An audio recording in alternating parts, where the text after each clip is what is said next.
Ephesians chapter 4. Unity in the body of Christ. As a prisoner for the Lord, then I urge you to live a life worthy of the calling you have received. Be completely humble and gentle. Be patient, bearing with one another in love. Make every effort to keep the unity of the Spirit through the bond of peace. There is one body and one Spirit, just as you were called to one hope when you were called.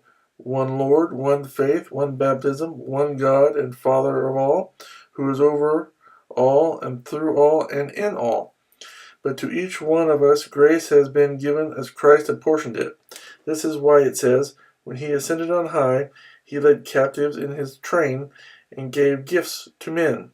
What does he ascended mean except that he also descended to the lower earthly regions? He who descended is the very one who ascended higher than all the heavens in order to fill the whole universe.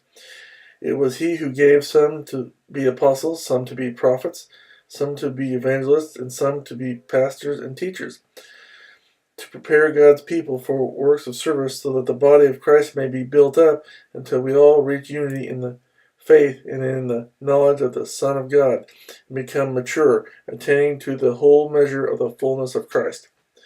Then we will no longer be infants, tossed back and forth by the waves, and blown here and there by every wind of teaching, and by cunning and craftiness of men and their deceitful scheming. Instead, speaking the truth in love, we will in all things grow up into him who is the head, that is, Christ. From him the whole body, joined and held together by every supporting ligament, grows and builds itself up in love as each part does its work. Living as children of light. So I tell you this, and insist on it in the Lord, that you must no longer live as the Gentiles do, in the futility of their thinking. They are darkened in their understanding and separated from the life of God, because of the ignorance that is in them due to the hardening of their hearts. Having lost all sensitivity, they have given themselves over to sensuality, so as to indulge in every kind of impurity, with a continual lust for more. You, however, did not come to know Christ that way. Surely you heard of him and were taught in him in accordance with the truth that is in Jesus. You were taught with regard to your former way of life, to put off your old self, which is being corrupted by its deceitful desires, to be made new in the attitude of your minds, and to put on the new self, created to be like God in true righteousness and holiness.